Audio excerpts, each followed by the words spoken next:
All right, this is a 2025 Range Rover Evoque, and I'm just going to tell you a little bit about this vehicle, how it operates, some of the updates here for 2025. You can see you've got the deployable door handles, which was introduced a couple of years ago on the Evoque, first introduced on the Range Rover Velar. Biggest change that most people are kind of mixed emotions about is the single touchscreen. So that has been a bit of a change here because the Evoque has had the double touchscreen since 2020, but all of the Range Rovers have gone to this design here. I like to have this swiped over, so now we've got navigation, phone, and media. But the biggest change being controlling your climate and your audio through the touchscreen here. So if I just press and hold this and move this down, that's going to lower my volume level. You can also do it from the left side of the steering wheel here. But you can see for climate, if I just tap on this menu will pop up, and you can see here you've got your climate for your air temperature. Then you've got your heated seats. Then you've got your fan speed control right here. And if you want to direct where the air is, or change where the air is directed, you just tap on this right here, and it will give you the option to select and deselect whichever vents you want.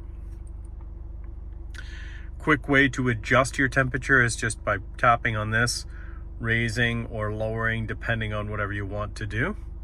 And so having the climate built into the main touchscreen here has been something that people are wondering how it works, and this is exactly how it works.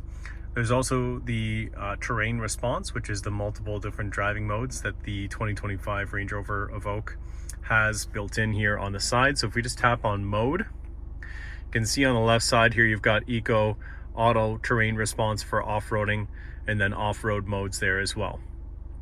The auto is actually for automatically selecting the appropriate drive program depending on the driver's style of driving and the road conditions there as well. But if we tap on off-road modes, you can see you've got grass, gravel, snow, you've got comfort, auto, mud ruts, and sand. So being that this is Land Rover, true to Land Rover form, we have the ability to select multiple different off-roading programs that allows the vehicle to handle rough conditions in a much better fashion. Wade sensing is kind of a fun thing to fiddle around with, and it just shows you how much water the vehicle could potentially drive through. And on vehicles with air ride suspension, which the Evoque doesn't have, vehicles like a Defender or Range Rover, you can raise or lower the height of the suspension, and it shows you how much water you can actually drive through. So just some fun stuff that you can fiddle around with. This is what's happening with the drive line and the all-wheel drive system, which updates as you're driving.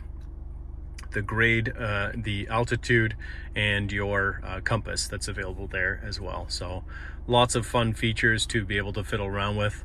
And then one of my favorites being the heated front windshield, and then you can activate the heated rear window there as well. Tap it once more, you've got just the front window, once more just the rear, and then once more for off. This vehicle is equipped with a technology package which gives you the amazing 3D surround view camera, which allows you to see all around the vehicle. Just kind of a neat feature. And then the bird's eye view that's available on the left there as well. So feel free to ask, what kind of features are you looking for on the Evoque? What would you like me to do to show new features and how they operate? I'm happy to answer any questions in the comments below. Thanks so much for watching. Make sure you like and subscribe.